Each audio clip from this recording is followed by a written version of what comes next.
Sa isang mundong puno ng pangangailangan, nasaan tayo bilang Kristiyano? Habang araw-araw tayong abala sa sariling buhay, may mga taong tahimik na nagdurusa, nagugutom, nasasaktan, nawawalan ng pag-asa, at madalas dumaraan lamang sila sa ating harapan na parabang wala tayong nakikita. Ngunit ang tanong ay hindi kung marami bang nangangailangan, kundi kung ano ang ginagawa natin kapag nakita natin sila.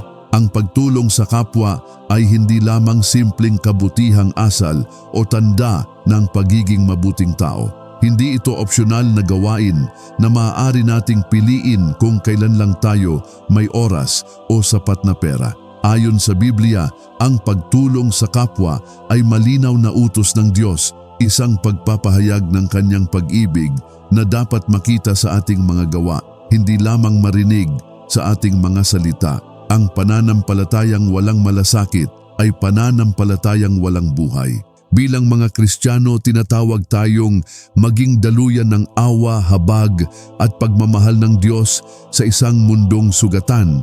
Hindi sapat na alam natin ang mga talata ng kasulatan kung ang ating puso ay sarado sa pangangailangan ng iba. Ang tunay na tanong ay ito, kung si Kristo ay handang magbigay ng kanyang buhay para sa atin, handa ba tayong magbigay ng kaunting oras, lakas at malasakit para sa ating kapwa? Sa bidyong ito, ating tatalakayin kung bakit napakahalaga ng pagtulong sa kapwa ayon sa Biblia. Sisikapin nating unawain kung ano ang itinuturo ng salita ng Diyos tungkol sa malasakit, kung paano ito isinabuhay ni Jesus, at kung bakit ang pagtulong sa kapwa ay hindi lamang patunay ng ating pananampalataya, kundi isang malinaw na pagsunod sa kalooban ng Diyos. Ayon sa Biblia, ang pagtulong sa kapwa ay mas malalim kaysa sa karaniwang pagkaunawa ng tao. Hindi ito limitado sa pagbibigay ng pagkain, pera o anumang material na bagay. Ang tunay na pagtulong ay nagmumula sa pusong marunong makaramdam, pusong handang makinig, umunawa at umalalay sa bigat na dinadala ng iba. May mga panahong ang higit na kailangan ng isang tao ay hindi laman ng kamay, kundi pag-asa, panalangin at presensyang nagpaparamdam na hindi siya nag-iisa. Sa konteksto ng kasulatan, ang pagtulong ay kinabibilangan ng pag-aliw sa nagdadalamhati, pag-angat sa nadapa at paggabay sa naliligaw. Ito ay pagbabahagi ng liwanag sa mga nababalot ng kadiliman at pagbibigay lakas sa mga nanghihina ang pananampalataya.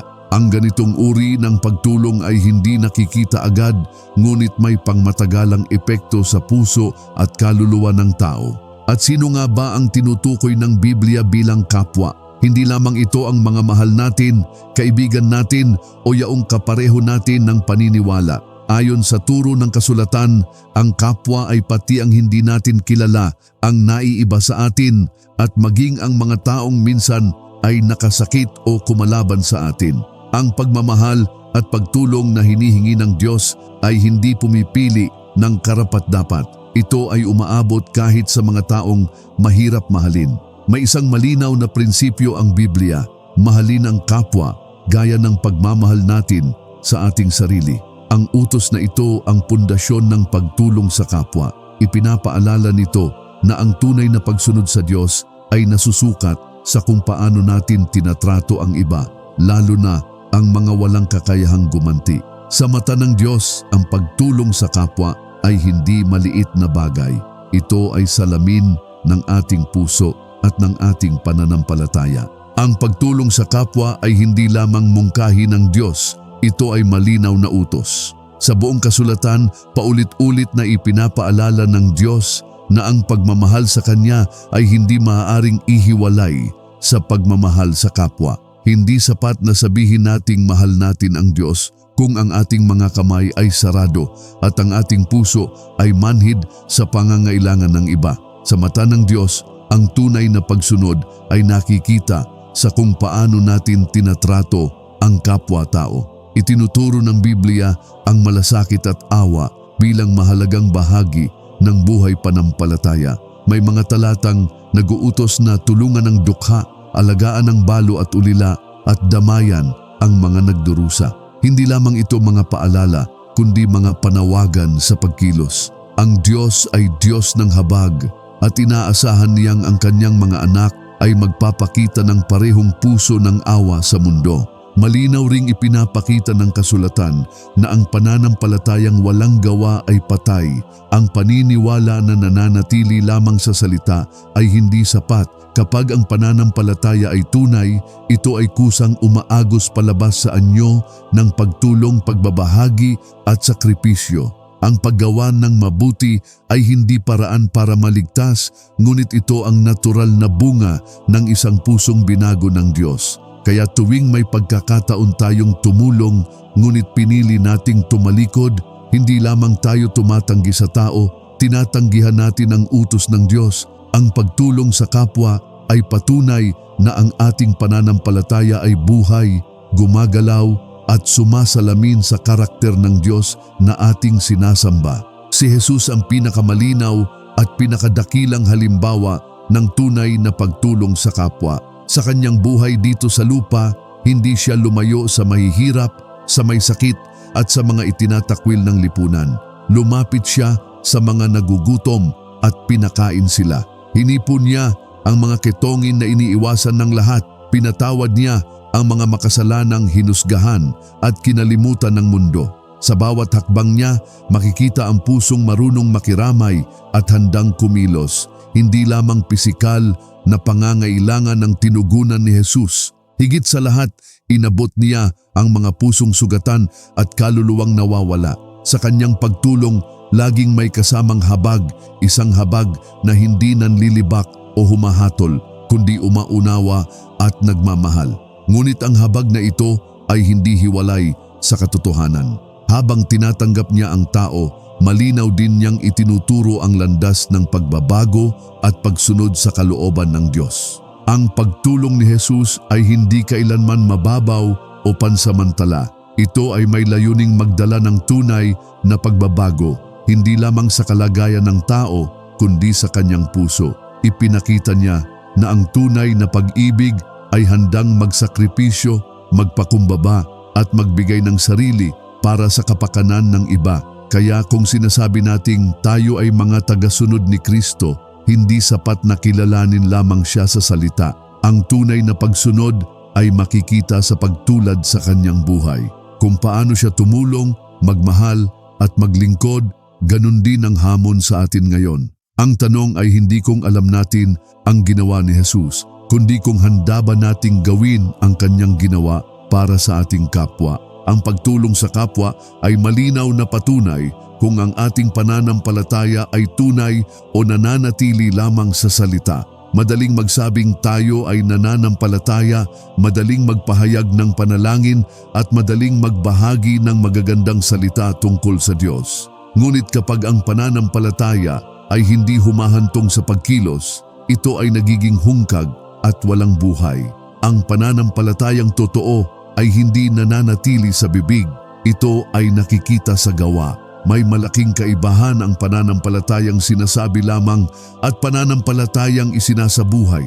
Ang una ay kontento na sa kaalaman at forma, ngunit ang ikalawa ay gumagalaw, tumutulong at nagsasakripisyo. Kapag ang puso ay tunay na nakaugnay sa Diyos, natural na lilitaw ang malasakit sa kapwa. Ang pagtulong ay hindi pinipilit, ito ay kusang bunga ng pusong binago ng pag-ibig ng Diyos. Mahalagang maunawaan na ang pagtulong sa kapwa ay hindi paraan upang tayo ay maligtas. Ang kaligtasan ay kaloob ng Diyos sa pamamagitan ng biyaya, ngunit ang tunay na relasyon sa Diyos ay laging may nakikitang bunga. Kung may pananampalataya, may pagbabago. Kung may pagbabago, may malasakit. At kung may malasakit, may pagkilos para sa kapakanan ng iba. Isang seryosong babala ang ibinibigay ng Biblia laban sa pagiging mananampalatayang walang malasakit. Ang pusong walang pakialam sa paghihirap ng kapwa ay pusong malayo sa puso ng Diyos. Hindi maaaring ihiwalay ang pag-ibig sa Diyos at pag-ibig sa tao. Kung wala ang isa, questionable ang isa pa. Kaya ang hamon sa atin ay suriin ang ating sarili. Ang pananampalataya ba natin ay buhay at gumagalaw O ito ba ay nananatili lamang sa salita at anyo? Ang pagtulong sa kapwa ay may malalalim na bungang hindi laging nakikita ng mata, ngunit malinaw na nararamdaman sa espiritu. Sa tuwing tayo ay tumutulong ng may tamang puso, ito ay nagiging kaluguran sa Diyos. Ipinapakita nito na ang ating pananampalataya ay hindi lamang nakaangkla sa kaalaman, kundi sa pagsunod. Sa ganitong paraan, ang ating ugnayan sa Diyos ay lalong lumalalim at ang ating pananampalataya ay patuloy na lumalago. Habang tayo ay nagiging daluyan ng kanyang pag-ibig, unti-unti ring binabago ng Diyos ang ating puso. Natututo tayong maging mapagpakumbaba, mahabagin at mas mapagtiwala sa Kanya.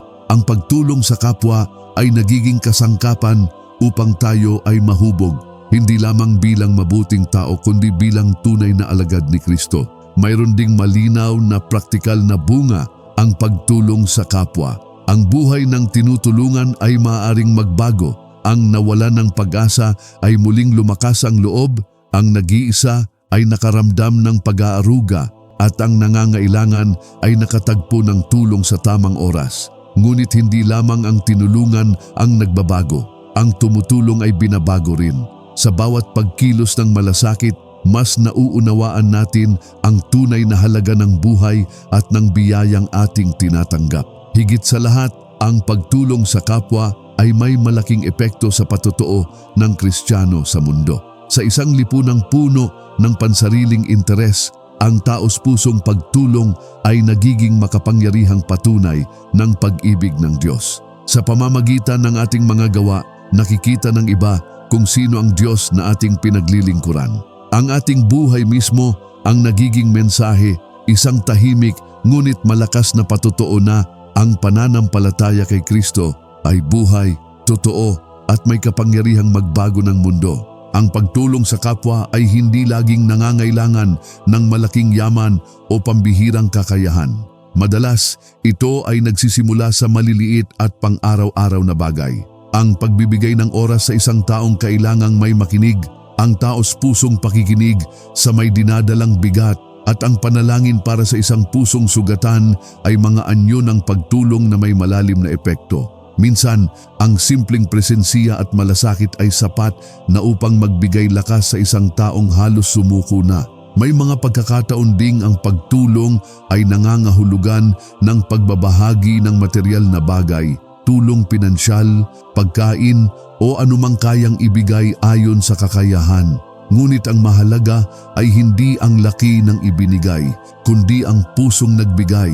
Ang pagtulong ay nagiging makahulugan kapag ito ay ginagawa ng may pag-ibig at hindi dahil sa obligasyon o pamimilit. Tinuturuan din tayo ng Biblia na tumulong kahit walang inaasahang kapalit at kahit walang nakakakita. Ang tunay na pagtulong ay hindi naghahanap ng papuri o pagkilala.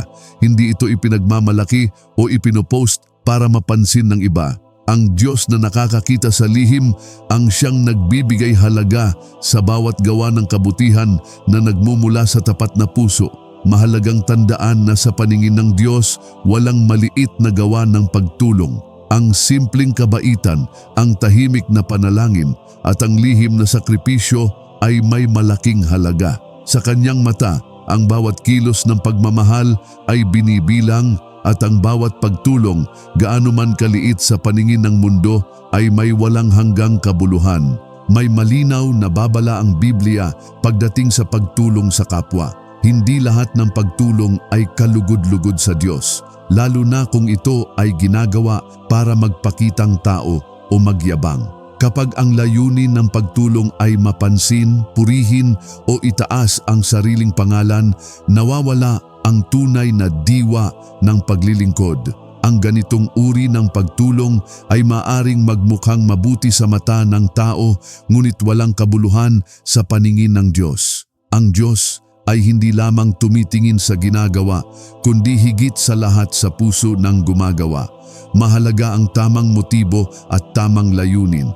Ang pagtulong na nagmumula sa malinis na puso ay hindi naghahanap ng kapalit at hindi umaasa ng kapuri-puri. Ito ay ginagawa dahil tama, dahil kailangan at dahil may malasakit sa kapwa. Kapag ang puso ay nakatuon sa Diyos, ang pagtulong ay nagiging dalisay at tapat. Ipinapaalala sa atin ng kasulatan na ang tunay na pagtulong ay laging nagmumula sa pag-ibig.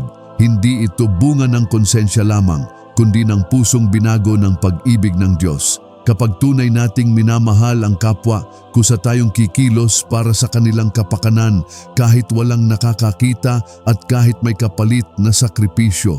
Kaya mahalagang suriin ang ating sarili sa tuwing tayo ay tutulong. Ano ang tunay na dahilan ng ating pagkilos? Ito ba ay para sa ating sarili o para sa kapakanan ng iba at kaluwalhatian ng Diyos? Sapagkat ang pagtulong na nagmumula sa pag-ibig ay hindi lamang nakakatulong sa kapwa, ito ay nagbibigay lugod sa Diyos at nagpapakita ng tunay na anyo ng pananampalataya.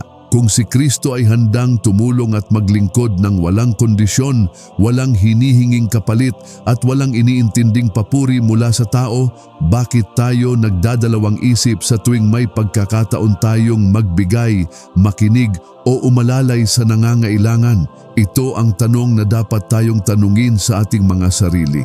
Madaling maging abala sa sariling buhay, ngunit ang pagmamahal na ipinapakita natin sa kapwa ang sukatan ng ating tunay na pagsunod sa Diyos. Ang hamon sa atin ay malinaw. Huwag lamang pakinggan ang aral ng kasulatan, kundi isabuhay ito sa bawat pagkakataon. Ang bawat maliit na kilos ng kabutihan, bawat minuto ng pakikinig, bawat sakripisyo para sa kapakanan ng iba ay isang hakbang patungo sa pagsunod sa Kanya. Ang pagtulong sa kapwa ay hindi opsyonal. Ito ay isang malinaw na pagpapakita ng ating pananampalataya at pagsunod sa Diyos. Sa pagtatapos, tandaan natin ang pangunahing mensahe. Ang pagtulong sa kapwa ay hindi lamang gawa ng kabutihan, kundi bunga ng pusong umiibig sa Diyos at sa tao. Ang tunay na pananampalataya ay gumagalaw at kumikilos. Hinihikayat tayo na magsimula ngayon kahit sa maliit na paraan, kahit sa tahimik na kilos. Sa bawat pagtulong natin, ipinapakita natin na tayo ay tunay na tagasunod ni Kristo. Ang hamon ay simple ngunit makapangyarihan, maglingkod, magmahal at kumilos. Hindi para sa pansariling kapakinabangan, kundi para sa kaluwalhatian ng Diyos at kapakanan ng kapwa. Sa ganitong paraan, ang ating buhay ay magiging liwanag sa mundong madalas ay nababalot ng dilim at ang bawat gawa ng kabutihan ay magiging patunay na ang ating pananampalataya ay buhay at gumagalaw.